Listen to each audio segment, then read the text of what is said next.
با آغاز فصل زمستان روز 21 دکامبر در ناحیه واسه بارشاتی برف به قید گرفته شد. در شهرک هولبوگ مرکز ناحیه واسه که محیط آن را اساساً درختان سوزنبرگ احاطه کرده است، این صبح از برف آنها سربار گردیدند. در چنین روزها ساکنان که نسبت محافظت طبیعت بی‌طرف نیستند در محافظت درختان به کارهای تازه‌کاری از برف شروع کردند.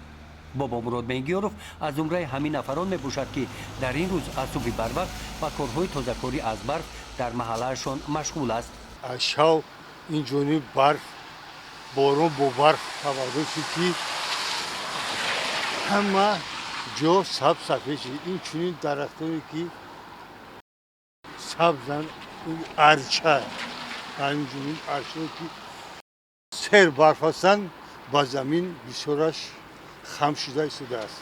برای تازه کردن همین درختان دیگه چیزا ما کوشش کرده ایستادیم که همین درختان را تازه کنیم از برف که نشکنن. آینده یک سایگی تید یک بازبی نوعیه را تید. ما همچون شهروندی همین نوعیه سمگذاری خودم گزارش ایستادم که همین برفا را تازه کنم. دیگه شهروندا هم عبرت گیرد همین درختایی که در گرد شهرک نوعیه سبزده ایستاده تازه کنن که مقصد نشکنه. یک میمون هم بیاید ببیند که در حقیقت نوعیه سبز و خرام است. در این روز استراحتی در باغ استراحتی فراغتی مرکز ناحیه واسه هم کارمندان به تازه‌کاری درختان از برف جلب گردیدند.